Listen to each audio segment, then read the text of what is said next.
Hello everyone, good afternoon and welcome to the Regal Theatre for another very special instalment of Conversations, thanks to Dillons Bookshop and Penguin. My name is Elspeth Hussey, as Sarah says, and it's such a pleasure to be here with you for the first of two sessions with Bonnie today. Such was the demand to hear her talk that tonight's session sold out almost instantly. So my husband, who owns Dillons Bookshop, very kindly sprung a matinee session on us, didn't he, Bonnie? But that too, as you can see, Monday afternoon, 2 o'clock, and it's almost full as well. So would you please welcome to Adelaide, Bonnie Garmus.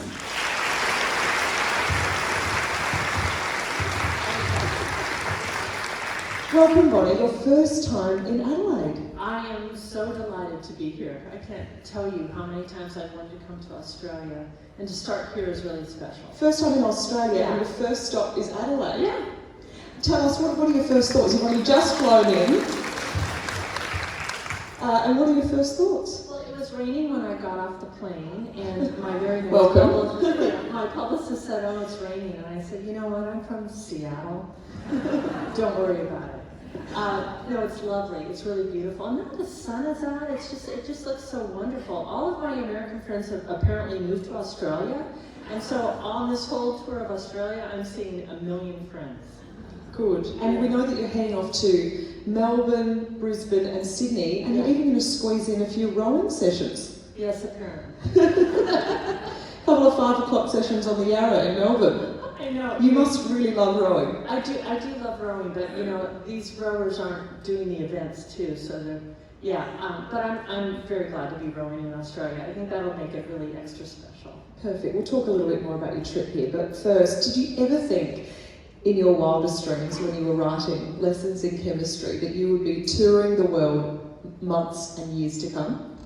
No, I didn't think the book would get published, much less, become popular, so no, I had no idea. Are you getting used to it now? It has been some time. Are you starting to sort of get used to the hype around it and how much people just absolutely love the book? I am. It's so gratifying. I think my favorite part is meeting readers, honestly. Because when you write alone, and you don't think that your work is going to go anywhere, and then it does, and then you talk to people whose lives have been affected or they have something to say, and it's just been the greatest thing for me, honestly. Can you tell us in your own words, I'm sure many people here will have read Lessons in Chemistry, but in your own words, tell us about the book. Well, I wanted to write about a woman in the 50s and 60s. At the time I wrote this book, I'd had a bad day at work, and after that bad day at work, I started wondering if things had really improved for women from the 50s and 60s. And I placed the book in that time era to prove to myself that things had improved. And they haven't really improved as much as I thought they had, but we do have credit cards now, so it's a little progress. But yeah, that's really it. I wanted to write about a woman who knew who she was and was determined to lead the life that she wanted to lead, and that's really how it took off. So let's talk a little bit about Elizabeth Zott, this tenacious, quirky, resilient scientist and mother. How did you come up with the character of Elizabeth Zott? Well, when I started writing her, I was writing really my own role model. I felt like at that time in my life, that point in my career, I was starting to feel quite lost, honestly. I felt like, why do I have to explain myself more in meetings, or why are people talking over me, or whatever? I was discovering, I worked in technology a lot, and I was often the only woman in the room. I was the only woman in the room for 10 years straight. And that started to take a toll, to be honest. I met some really great men, but there were a lot of men who weren't very welcoming to women in the workplace. And so I wanted to really explore that and to find out what a character like Elizabeth Zott would do that I didn't have the courage to do. And then I found out when I read the book. We loved finding out about her. I was interested to read that she was actually a character in a previous novel that you abandoned.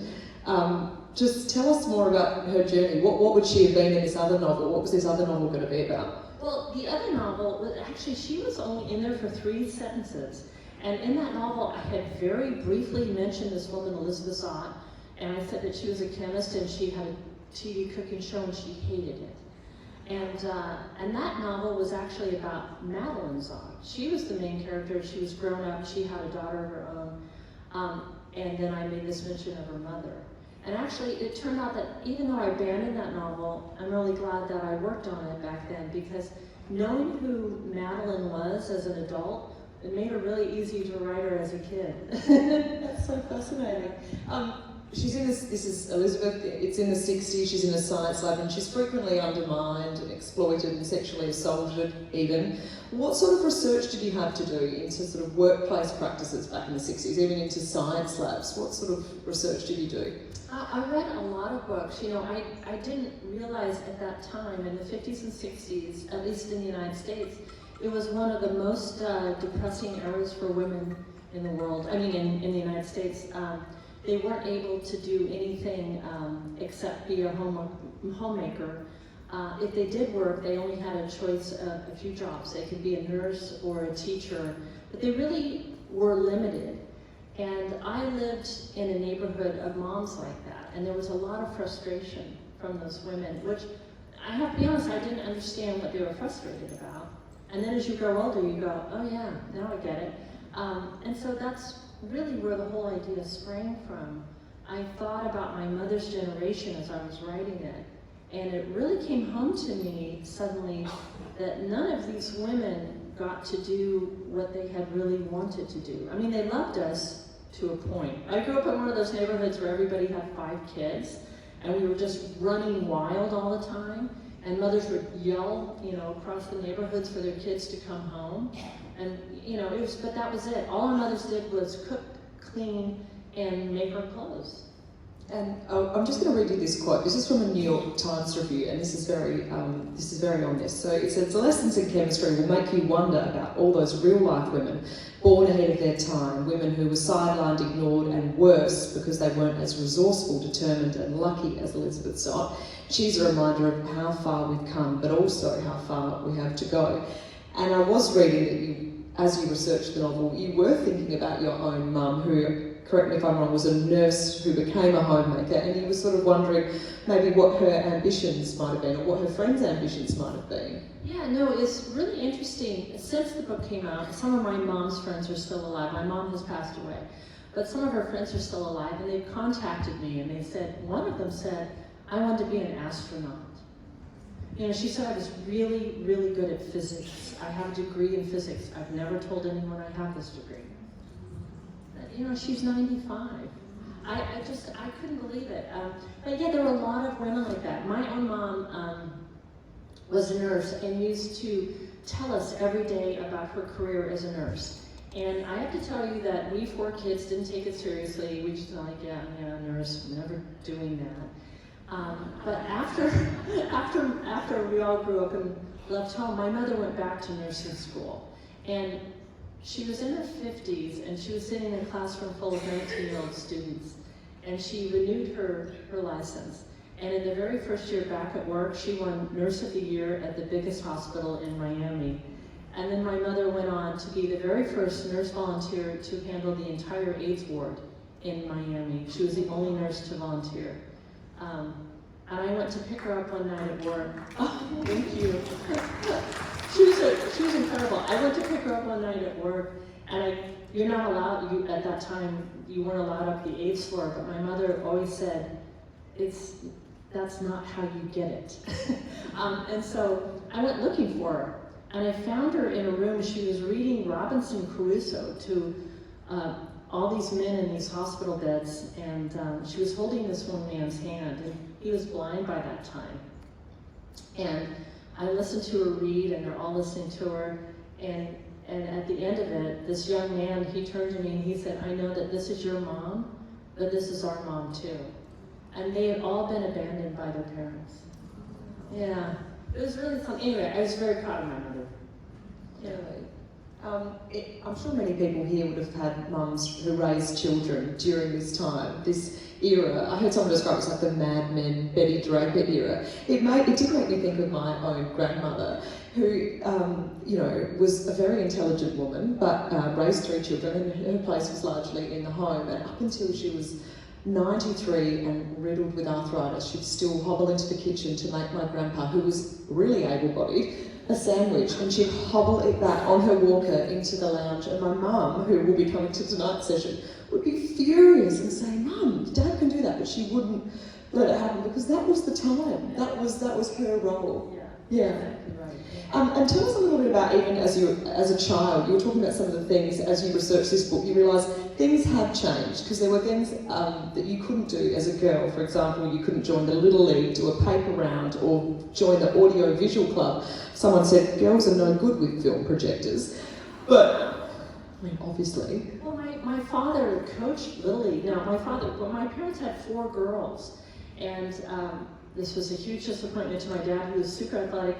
But nevertheless, he taught all of us girls to be kind of competitive. We were all pretty athletic, and so when he was coaching Little League, he would have me come in as a 6-year-old and show the 11-year-old boys how to hit a home run. And this was not popular with those boys. But it was so funny. He'd go, come on, get up now. She's gonna watch how she uses her body. She's bringing the bat to the ball. And I just stand up there and hit him out. And he goes, and she's 6. So you could do it. I could do it, yeah. There are some connections with your own life and science. You worked at a science textbook factory at some stage. Well, a little bit. I was only there for 3 years. I was a science writer at that, but only because it was the only job I could get. Honestly, I am not a scientist, and I'm also a terrible cook. So beware of any recipes that come out of this book. Your husband is a scientist too, though. Did either of those things, you working in the textbook factory and your husband being a scientist, did any of those things come in handy? Because I know you did have to study sort of biology, was it? I had to study chemistry. I had to learn 1950s chemistry. Because you cannot Google old science, I found out, unfortunately, after I was starting the book.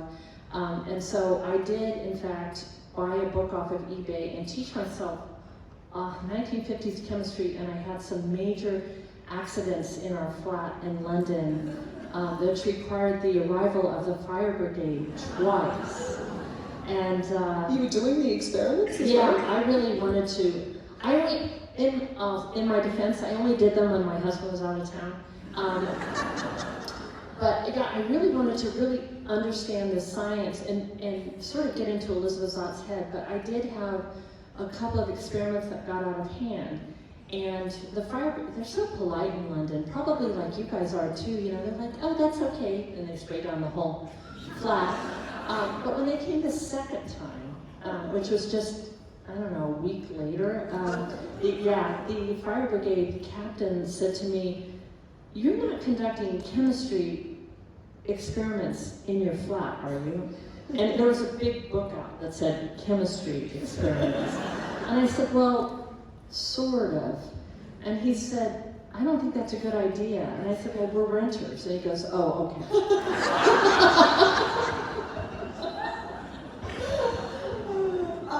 Let's talk about your role as a copywriter, your career for many, many years. How did that help you eventually write your own best-selling novel? Well, copywriters, most people don't know what we do. We do the big campaigns, we do the concept behind campaigns and things, but I also did an enormous amount of speech writing. And copywriters, it's very strange. If you go down the list of authors, so many of them are copywriters. Kurt Vonnegut was, Salman Rushdie was, James Patterson was. The list is so long, it's like Joseph Heller was. It's like a who's who of novelists, and the reason is that you have to write so tightly as a copywriter. You're so attuned to the rhythm of a sentence, to transitions, to syllables. Sometimes somebody will say to me, write something that takes exactly 21.2 seconds. Okay. And so you kind of grow up with that, and it becomes part of you. And so all of these novelists that I've named are pretty concise when they write, and that comes from copywriting.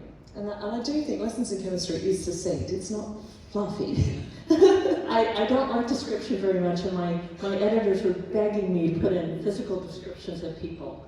And I said, why? But I did, they forced me to add one description of Elizabeth Zott. One. I said, I'll just sort of describe her, but I want people to imagine their own Elizabeth Odd. And that actually worked out well because in nations like Korea or Turkey, I've done events with them online. And one of the questions I got in both countries was, are all of these characters Korean? Because they seem very Korean. And then in Turkey, there are about 400 people on this call, and they said, we cannot believe that you've got all these Turkish people on this call. Yeah, I was like, okay, yeah, we'll go with that. But isn't that wonderful how translatable and relatable it is? But it's sort of funny to hear that everybody in every corner of the world feels exactly the way everybody else feels. Absolutely. Yeah. During your time as a copywriter, were you obviously chipping away at novels? You know, I know you had written and abandoned other books and had some rejections. Were you just the whole time trying to write your own novel? How did that sort of transpire? No, I didn't work for, I was working full time. I was rowing on this rowing team. I had this volunteer job on the side. I was raising 2 kids and my husband traveled a lot. So I felt like I was overly busy. But then there would be those times, you know how this is. You're at work and you go, I don't want to do this. I think I'll do my own thing. And so you kind of work on it then, and then change your screen as soon as someone comes in the room. I do that a bit with online shopping at work too, quickly minimise. But I think a lot of people after a bad day at work, you know, will grab a bottle of wine. I would after a terrible day. You instead, after this crappy day at work, went home and started and wrote an international bestseller. How bad was this day at work? Tell us about it. It must have been a real doozy. Well, actually, I didn't go home and write that chapter. I wrote it at work. What had happened to me was I was working in technology, major company in the Bay Area. I will never mention the name, but you can guess. Anyway, it was a big top technology company, and I was living in Switzerland at the time because we'd been transferred. They flew me all the way to the United States to do a presentation for one of their very big ad campaigns. And I was really excited about this. I'd done hundreds of these presentations. I was really accustomed to doing it. So that day, I had my little PowerPoint slide and I went through all the steps and the concepts that I thought we could go with. And after I finished presenting, no one said anything, which is the kiss of death, right? It's the worst possible feeling. And so I started saying, do you have any questions? Do you not understand? And finally, this one man who I didn't know, he spoke up and he said, I don't like it. What I think we should do is the following. And he read my PowerPoint slide out loud. And then he said these were all his ideas. And everybody in the room said, that's brilliant. And to this day, his name is on my work. So after that meeting, and of course I spoke up and I said, why are you guys doing this? This is my work. And it was as if I didn't exist. So at the end of the meeting, one of the men said to me, Bonnie, don't forget you've got that thing due at 5. And I said, mm-hmm. And I went back to my desk, and instead of doing that thing due at 5, I wrote the first chapter of Lessons in Chemistry. I think that should give people some inspiration who are having equally average days at work that maybe you should look elsewhere. Well, the funny thing is, some of the men in the room were friends of mine. I mean, we worked together a long time. And no one stuck up for you? No one stuck up for me. And interestingly enough, I never worked for that team ever again. They, for some reason, they kept calling me and I'd say, I'm not working for you guys anymore. And they didn't get it. But when I was in Seattle and I was doing an event, I saw for the first time, this meeting happened in 2013 or 14. I saw for the first time one of the men in that meeting. And he was coming at me at the signing table and he had 10 copies of the book. And he leaned down to me and he said, thank you for not naming our names.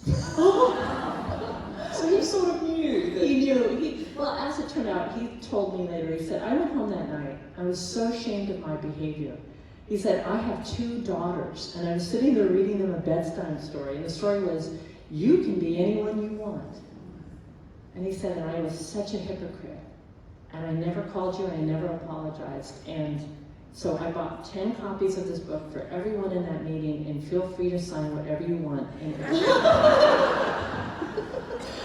Well, that's a nice sort of full No, circle he was great. moment. He was great, yeah.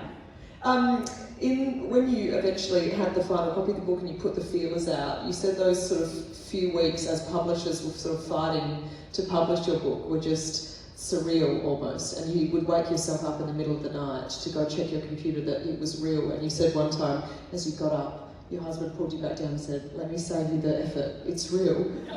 It must have just been just crazy, wondering, that this was happening so quickly at the speed it happened at for a debut novel.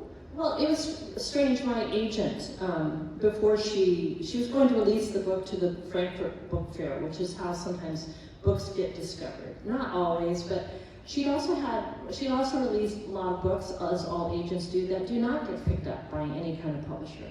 So the night before we were releasing my book, she said, "Now look, this book is quirky, so you might not get a single offer, and we're just going to have to deal with that." And then I said, okay, and I was ready for rejection. And then she called me 24 hours and she said, "Cancel that, we've got 17 offers." Oh my gosh. How did you decide who to go with? Well, I had to interview every single, what they first do, they put a floor on the advance, and you have to meet that floor in order to still be in the bidding war. But 17 publishers hung in there. So I had to interview each one. It was terrifying. I thought they were all great. I said, "Oh, I'm definitely going to go with that one. Oh, I'm definitely going to go with that one." I'm sure I got everyone's hopes up. It was horrible. It's obviously since then been published in more than 35 languages. It went 43. 43 languages.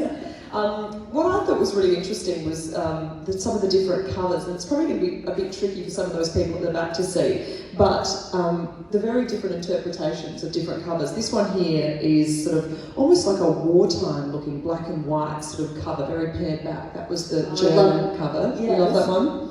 It's one of my most favorites, and it's been so popular that the book has been on the bestseller list in Germany for 110 weeks. Oh my gosh. But is this how you pictured Elizabeth? It is when they showed. So Germany did 189 covers to get it right. I was like, okay, United States did 3, and everyone hated all of them. 189 to get this. 189, yeah. And then they found this picture of this woman, and they didn't have permission to use it, and so they tracked down her son, who was in his, I think in his 70s or something. And they said, "We want to put this on the cover of a book," but he said, "Well, I need to read the book." And then he read it, and he said, "My mother would be honored to be Elizabeth Saul." So yeah, she was a model in New York. That picture was taken in New York. That's a great cover. Estonia was sort of a bit quirky and surreal. I don't know if you remember this one. Yeah. This was, a bit sciencey and a bit quirky. Yeah. In the UK, which I think I've seen this one here in Australia, it's sort of like primary colours and a woman clutching a TV. Yeah. But it was this American cover that I think is what you're talking about. And it left you having to, I suppose, answer some questions from readers, because some said after they saw this cover, they read the book and it's not what they were expecting. And I think you got some hate mail of such. Somebody saying, "Worst romance novelist ever." Yeah, I had a woman contact me and say, "Just so you know, if you want to write romance, which clearly you're not good at, but you do not kill off the love interest in the first 30 pages." Anyway, no, because it does look very much like a rom-com. It looks like a holiday read, like rom-com, doesn't it? Yeah, and then there was so the feedback from the United States was women would not touch it unless they were romance readers, and then they'd read it and they'd go, "She killed off the love interest right away." And so the New York Times got wind of this battle of the cover, and they did an article, and it was entitled, "Don't Judge This Book by Its Cover." And by the following week, I was on the bestseller list again, and I stayed there for 99 weeks. Well, how much say do you have in the cover? Do you say none? Authors don't have any say. I mean, they would show it to me. Like Germany would show me covers, but they were, everyone's crossing their fingers that you'll just like it. When I saw this one, I said no, absolutely not. The American cover. But the CEO of Penguin Random House herself had chosen it, and so everyone said, well, you tell her because I'm too afraid of her. You know? So that's what we ended up with. But it has been so controversial in the United States. I did a Zoom event with Harvard Medical School, and 300 women doctors took the cover and threw it away in front of me. So, yeah, as they said, women scientists don't want to be represented this way. And I said, I completely agree with you. And it wasn't always going to be called Lessons in Chemistry, was it? It was originally... Introduction to Chemistry is my original title, and I still have that in the book. Elizabeth Zott says that at the very end. But my agent came up with the title because my title slotted the book to nonfiction. And we could both see it dying on the nonfiction table somewhere, in a bookstore. So yeah, she changed it the night before Frankfurt. Yeah. Quickly, let's talk about rowing. Obviously, you are a rower yourself, and a lot of pages in the book are dedicated to rowing. Just talk to us about that decision to weave rowing into the book. Well, the book has an underlying theme of balance. And when we see imbalance in the world, we're seeing chemical imbalance a lot of the time. So you see that with climate change. But sexism is an imbalance between genders. It's not scientific. It's not normal.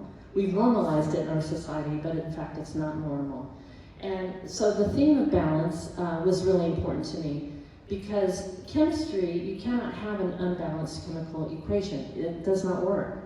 And in rowing is the sport of balance. If you don't balance your skinny little boat with 8 people in it, and you all do the same thing and work together, then you end up doing another sport, and that sport is called swimming.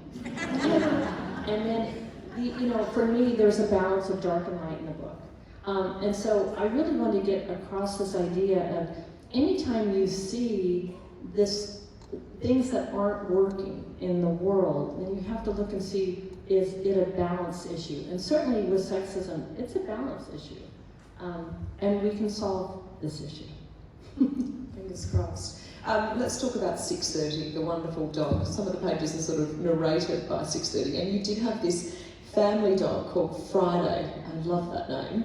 And Friday was a pretty remarkable pet. Couldn't just understand English, but picked up some German, I understand. Is that sort of where the inspiration for 6:30 came from? Yeah, 6:30 is based on our dog Friday. We got her from a shelter in Seattle. And my kids picked out this dog. I have to be honest with you, I did not want this dog. She had 2 types of mange. The vet helpfully explained that they didn't think one of them would transmit to humans, but it might. And she had been really badly abused. Somebody had burned cigarettes out on her back and had cut her and had punched out her lower teeth. And this person went to jail. So my kids, we thought this dog was going to be terrible, terror in the house and hate humans. My kids were little, and they kept insisting that we had to get that dog. And so we brought her home, and she turned out to be, a mixture of Einstein and Gandhi. She was by far the smartest member of our family. When we'd sit at dinner, we'd talk, as a family, and then our dog didn't lay down. She sat with us, and then she turned her head like this while we was talking. And she would show off, like one of my kids would mention their toy, she'd go get it. I heard that. So we figured out that she was really picking up a lot of language, but one day, she went to work with me every day. A lot of people thought I had a disability because I had this dog with me all the time, and I just let them think that. But she went to work with me, and one day I said, I can't find my keys. You talk out loud, I can't find my keys. And Friday looked at me, and she's like, and she went through my briefcase, she's just nosing through it. And then she paused through my gym bag, and then she opens up the hall closet, which I didn't know she could do. And then she went through all the pockets of the jackets, found the keys, and threw them on the floor and went, can we go? So she did all that, and then we were transferred abroad to Switzerland. And I don't know if you know this, but the Swiss are very strict about their dogs, and their dogs have to take the Swiss dog test. And it's an hour long, and they take your dog away from you, and the whole test is in German. At least it was in Zurich. And we'd been there about 6 months, and she needed to get her Swiss dog passport in order. It's their etiquette passport. And the whole thing is off lead, by the way. So Friday goes off with them, and I'm just terrorized because, they said most of the dogs don't pass, and you have to keep doing it until they pass. The trainer came back an hour later, and he was so funny. He said, "This dog is not not American. This dog is Swiss." And I said, "Well, I didn't really know that dogs had nationalities, but he said, this is the first dog in 2 years who got 100% on the test." So I think she listened to the other dogs in the neighborhood and picked up German, because I don't know how she did that. It was all in German. That's incredible. Some dogs can't even sit or stay. The dog's picking up those bilingual. I know. And they were talking to her in German. She's like, "Yeah, I got that. Yeah, I got it." Yeah, I couldn't really. Anyway, we often said, she was very popular wherever she went. In our neighborhood, she used to gather the kids and take them all to the bus stop. Yeah, so they'd wait for our dog, and it looked like the Pied Piper going down the street. She'd just collect all the children. "Let's get going. Get on. Here's your backpack." It was incredible. She sounds like she would be irreplaceable. Well, I think when you lose a dog, it's right special. to lose her, yeah. Yeah, absolutely. And you've now got a dog called 99. I'm starting to see a theme here, 630, 99. Where are these names coming from? Well, okay, hopefully somebody here will remember that there was an old TV show called Get Smart. Oh, yes. Oh, thank you. 86 and 99. So when I was growing up, I had a best friend, and we never called each other by our first names. We only called each other by our spy names, 86 and 99. All the way to our weddings and well beyond. That's the only way we ever referred to each other. And unfortunately, she died in a tragic accident, and I was devastated when she died. And then Friday died, so it was not a good year.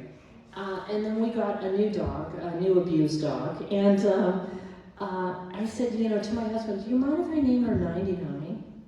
And he said, "Won't that make you sad?" And I said, "I'm worried that it might, but I think it might also bring my friend back." And honestly, it kind of did. It's just great. And I have to say, 99's original name, she's an ex-greyhound racer, was Cake Angel, so we had to get rid of that.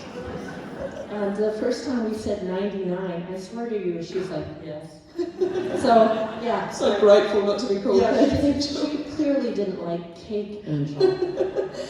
Let's talk about now. You're obviously from Seattle, but you're living in London with your husband. He's been transferred many times to work Switzerland, now London, and you live there with 99. What's an average day for you now? You're no longer a copywriter. What are you up to now? Well, during COVID, my husband and I have never worked really together, and during COVID, so we have a pretty small flat, and we work at the same table. We'd never done this in our lives. He was a software engineer at the time, and our typical day back then during COVID is now our typical day. So I read everything that I write out loud, and apparently my husband did not know this. And we sit 3 feet from each other. So the very first day of COVID, we're at home together from now on. I'm sitting there, and he looks at me and he goes, "What are you doing?" And I said, "Oh, I read everything out loud." "You don't know that about me, do you?" And he said, "No, I have to work too." And he went the next day, and he ordered, I guess it was that day, he ordered these enormous headphones from Amazon. They were the biggest headphones I've ever seen. And so to this day, we still sit at the same table. We're even closer together than this. And I'm like this, and he has on these massive headphones. Noise cancelling headphones. Yeah, they're huge. And that's how we work. So a typical day is we get up. I usually get up earlier than him. I write really best, I think, in the morning. We have our coffee. We do puzzles. He puts on the headphones, and we work. And then we walk our dog. Yeah. That's what we do. I'm sure the audience has got a few questions for you, so we'll save some about your work. But let's quickly just talk about the TV show. Because even as publishers were fighting over your book, Hollywood had started calling, which is quite remarkable given this was your debut novel and already they were wanting to make it into a TV show. Yeah, my agent called me my agent is married to Stanley Tucci, and her sister is Emily Blunt. And so she called me up and she said, "You will not believe this, but you've gotten 38 offers from Hollywood studios." And I said, "Is that a joke? We haven't even picked a US publisher yet." And she said, "No, Hollywood scouts have this, and we have 38 offers, so now I have to find you a film agent." And I said, "Oh, how do you do that?" And she said, "I don't know." So anyway, she got a film agent for me, and it was a huge surprise. We narrowed it down to 8, and then I interviewed each team, and then we went with one. But the original team that I picked didn't end up being the original team who did the series. The woman I picked to write it wrote Erin Brockovich, one of my most favorite movies. And she's a wonderful writer. And unfortunately, she had to leave very early on. She left 6 months in. They hired another writer that didn't get along with the stars, and they fired her. They hired a writing room, and then they fired all of them. Then they hired a man at the end to come in and write a feminist series, which I think, depending on the man, obviously would have worked, but maybe not this man, because his career was spent partly on The Bachelor, so he made it into a romance. So I had some trouble with that. We like that cover. We like the TV series. I think he likes that cover. And it has been made into an Apple TV series starring Brie Larson. Who put your hand up if you've seen the TV series? Anyone? Oh, lots of people. How much say did you get to have, even if your original choice that the Erin Brockovich maker would have been doing it? How much say were you going to get in the TV show? Yeah, as the author, you really don't have any power whatsoever. I mean, they're all very nice to you, but I think, I don't know if you know Amor Tolls, who he is. He wrote Gentleman in Moscow. He said this hilarious thing in an event the other day. He was being interviewed by Michael Lewis, and he said, Hollywood said that they actually wanted me to read the scripts and write all over them. Do you think that they really value my opinion? And he said, "No, Amor, they wish you were dead." And that is exactly it. They're like, "Oh yeah, the author." Yeah, the author.